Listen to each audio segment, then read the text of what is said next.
The one thing about covert hypnosis no one knows about. No, actually, it's pretty simple. It is just something I noticed over the years that only after 5, 6, 7 years that it is never really taught how to adapt covert hypnosis or hypnotic language to tailor your phrases, your suggestions, your embedded commands to the person you have in front of you, and that at some point, there is so much experience going on when you have been working with clients for quite a lot of time that the same types of personalities keep coming back again and again and again. And what happens down the road is a mental categorization. So if covert hypnosis seems so easy for some people, it may seem very easy if you have been watching me doing it with somebody else, or if you are one of the people I had in a session, it may seem like, oh, I just said one thing and it blew up your mind. Yes, because it is not because the language I use is more advanced. It's not like that. It is just because I have definitely seen some people who were like you before, and I already know the kind of limiting beliefs you have, or I already know the kind of attitude you have or personality you have. Therefore, I will only say the things that are really relevant for your type of personality or for the type of goals you have, because I have seen people like you before. That is something that many beginners in NLP don't really grasp or have trouble understanding. When you see a master on stage like Bandler, obviously it goes really fast, not even because the words he's using are more clever or because there is a secret embedded command or like a secret encore. It's not even that. It is just the experience of having seen so many people that at some point we tend to, when we master covert hypnosis, we tend to use exactly the right story or the right type of exercise, a mental pattern for the clients we work with.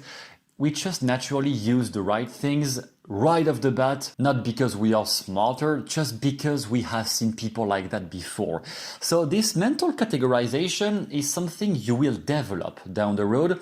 It has definitely started already, because you have some people, when you see them, you're like, oh yeah, I know people like that. It might also be a projection in the beginning, be careful about that. But what's going to happen is a categorization for certain types of people. And what I encourage you to do is to develop your own categorization, your own categories. There is the, the Myers-Briggs personality thing, or some the MBTI test, or stuff like that, which are personality tests. You can get inspiration from that, the MBTI stuff. You can get inspiration from that if that helps. Why not? But I would suggest to only take inspiration and develop your own categories of people based on your experience. And to always take notes of, okay, that type of person, what type of language or stories or metaphors or embedded commands do they respond to? And what type of communication from me do people like that respond? I'm going to give you very clear examples. Let's say somebody who has a big ego, like the person who is constantly interrupting you, trying to show you why they are right and because they are more advanced, because this, the big ego person. If you have seen some people in the medical field, you have seen many people like that probably. Basically, people who really have trouble accepting that they could be wrong. What I have learned over the years with those people is they basically act like that, having listened enough of their backstories. Every time I heard people like that talking about their life, they suffer from a very difficult, painful need for validation. People who act like that, who act like a bully because they want to show you why they are right, they want to prove you wrong, they want to explain why everything they know is so smarter compared to what you know, stuff like that. Those are people who have been hurt, who have been wounded, and now they are trying to get back the control that was taken away from them. Or they are trying maybe to cover up the wounds, the hurt feelings. So they are trying to maintain the control over everybody else just to cover up some wounds inside. If you hit on those wounds, it will be even worse. If you start lecturing them on, oh, you are acting like this because you have been hurt, it's going to make things even worse, because now they are going to be in defensive mode, even worse. So with those people, for example, What I have heard over the years was that they see everyone as a threat to their power anyway. So what I do with them is validate them as much as possible. They have like, I have a PhD. If someone says I have a PhD, really? It must be so tough. I had a friend who tried, he missed it. He never could validate his PhD. You have done that? How did you do it exactly? I don't even care. I don't give a fuck about it anyway. But I show validation because once I validate them, they are not in defensive mode anymore, and then they listen to me because they don't see me as a threat anymore. They don't see what I could say as, oh, I have to prove, Matteo, that I'm superior, which is what goes on in the back of their mind all the time, even unconsciously. Once I have validated their position, their status, then their knowledge, their power, then they won't resist anymore what I say. So from there, the devil is in. The door is open, as I like to call it. If I had bad intentions, it could even be really bad, because once somebody lets me in like that, I can do whatever I want with their mind. I have a lot of ethic, fortunately for people who work with me, but I could do whatever I want. And somebody like this, once I have validated their ego and let them believe that they had an edge over me. Recently, I had one like this in therapy, a business owner who had many employees, and he was suffering from the pressure, but he couldn't let go of control a single second. So every time I said anything in the beginning, he had to show me that he could understand what I was doing. Okay, now I see you are asking a question because you want me to think about this.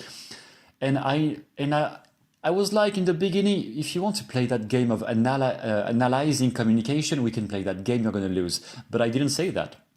I didn't presuppose I was smarter. I said, oh, really? Wow, you have noticed that? Wow, you're so great. I gave him validation for like the skills he was trying to show, that he was smarter, tougher than me, stronger than me. You're stronger. You're the best. Once I validated that, he started to slow down and step down on his controlling behaviors and communication. From there, we could work. From there, the session could happen, and I could elaborate on limiting beliefs he had and how he could settle down the pressure, stuff like that. At the end of the session, he felt way better because he had loosened up all the control. Another example I could have like that of a personality I have identified for myself, and I know how to communicate with them, is people who might be extremely shy or maybe very insecure in the way that they are constantly like dismissing themselves and like almost removing themselves from the conversation because they don't really know what to say, or people who really seem like they don't talk. It is not that they don't want to talk, it is that it seems like they have nothing to say, but there is a big difference here. So people who might have a fragile personality, or who may be too weak, I don't say that in a mean way, but too weak to take a stance, that's really not something bad coming from me, it's just people who didn't find a way to become assertive. The classical trap with those is to believe, if you see one in front of you, is to believe, oh, okay, they have nothing to say, so I can just talk. No, actually they would like, in the end, inside they would like to exchange and talk, but they are too shy or not confident enough in what they could say, or maybe they see you on a pedestal, it can happen too, and therefore they don't speak. So what I have developed with those people over the years was more to only use brief sentences, because the trap is to just therefore endlessly make phrases that never end, because it seems like those people don't have anything to add to the conversation. They do, though. So I only make very small phrases. I cut my sentences very short, and I ask as many questions as possible. Not deep questions or like very mind-bending reframing, but just, what about you? Simple things like that. What about you? What do you think? Did you see something like that before? Very brief questions, but just to encourage them to, it's okay, you can open your shell, you can get out of your shell, and you can start exchanging. The same thing happens sometimes when I was seeing somebody like that in the bus, at the bus station the other day. It made me laugh, but I didn't say anything. A guy who was with a woman who was, I guess, she was pretty attractive even for me, and I guess she was even more attractive for him, because she kept talking, and he was barely mentioning saying anything. Whereas she was letting him speak. She was sometimes pausing. She was letting him interact, but he was only giving very generic phrases. And that is the way he was behaving also. It was not just that, the way he was behaving, the way he was leaning toward her. It was a very clear sign, okay, she was very attractive to him. And he was not maybe allowing himself to be as assertive with her than he was with his buddy friends, for example. Very classical scenario. And sometimes I have seen that the trap here for guys like that is to think, oh yeah, women talk all the time, they can never stop talking. Well, there might be a few very narcissistic ones who never stop talking. It does exist, but in many cases it is not even that. It is just that you are not taking a stance for yourself and you think you put her on a pedestal. Therefore, it is uncomfortable for her too, because you're putting her on a pedestal and she keeps talking and talking to fill up the blanks you are leaving in the conversation. Once you start taking a stance in the conversation and leading the conversation, it will be an equal exchange of value during the conversation. Both of you will speak. But if the person is too insecure, too shy, and never really allows themselves to express what they want to say, then the other person tends to fill up the blank. So my way of dealing with people like that, who specifically in coaching, who barely even speak because it seems like they are just listening like that. But in the end, I know they want to say something, but maybe they don't allow themselves to say it. So I really make very short sentences and ask questions to start making them open up and exchange more of what thoughts they have and what they want to say, or helping them connect the meaning of what they think with the feelings they have, and just expressing something, getting an idea out of their mouth. That was a big challenge for me in the beginning, and by now I can very easily deal with that, but I didn't know that in the beginning, and I never learned that into any book. I learned that through experience. Now whenever I see somebody, and I can spot those people like the big ego ones, I can spot them just from body language, I can spot them a mile away, I already know how to interact with them. So if somebody else is watching a session of me working with somebody, any person, and sees in 20 minutes there is already a big change happening, yes, but it is not really the words I said. It is my experience with people who look like that, who are similar. Everybody's unique, but they are similar personalities or types of communication. Once you have your own categories in mind, even unconsciously, of how people like that need me to interact so that they can change or open up their mind or settle down the stress levels they experience, suffer from. Once you know how to interact with that type of person, this type of person, it goes extremely fast because you say the right things fast, because you already have the experience to know how to interact with this type or that type of person. Or last one I could give is all those apparently ADHD people. I would have a lot of things to say about that, because many times people who pretend they are ADHD are just not, they are just lazy. They just have their brains that has been filled up with parasites from their phone. That's just the end of the story. But let's say people who really clinically have real ADHD or something similar, who just can't stop talking and keep their mind going into 1,000 directions and cannot stop. With those ones, I let them speak first as much as possible to let them unload as much as possible, and then I will use open loops. I will just play with their minds saying, there was this person I had to tell you about. I'm not sure who it was. Oh, somebody who had something to tell you very important. But I miss what he said exactly. You know, when I will tell you what he had to tell you, it is really something that's going to blow your mind in immense levels. But I can't figure out what it was. Oh, no, not important. Oh no, yeah, now I remember. And I would just play that game like that with them, and it forces their brain to shut the fuck up and listen. That's what I cannot stand with those people who just endlessly talk and talk. And that's why I'm a bit irritated by people who pretend they are ADHD, because if you say you are ADHD but you are capable of listening, it's fine. You may think you're ADHD, but you are not. It's not as bad as you think. Real severe cases, they can't even stop their brain for 2 seconds. Like really, it's like constantly moving. So with those ones, I open many loops that are specific to their case. So I won't open loops I won't tell stories or open loops in general about general cases.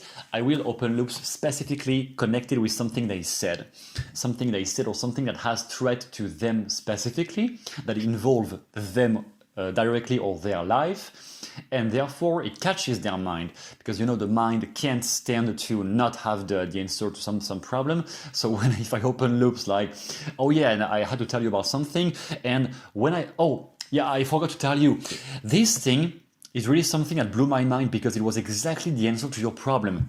Never mind. So what I was telling you before that, and then I just play like that. I don't overdo it either. It's like sometimes I do it, sometimes not. But it's more like catching their attention with something specific to them, something that has threat to them specifically. And from there, they start to slow down their thoughts. It's like a pattern interrupt almost, because you are catching their trail of thoughts and you cut it because there is now a new problem. He said something, I said something. It's not over. Like, so what? What is the answer? And as long as they don't have the answer to this, they will keep like being maintained, or like at least more easily focused on you.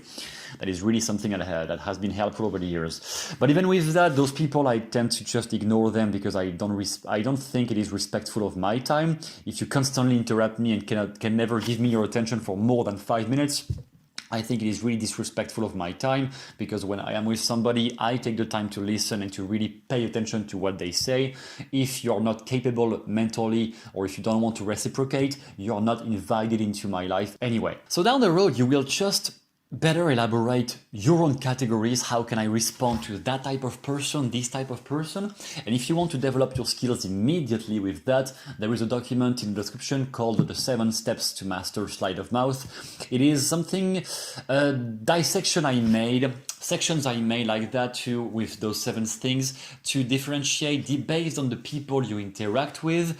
Okay, how can you articulate your message? How can you change your communication based on certain types of people who act like this, who respond like that? How can you better use a sleight of mouth, or better craft a suggestion, a message based on who they are, on how they behave, on their personality, and on the overall context and meaning here of the conversation at hand?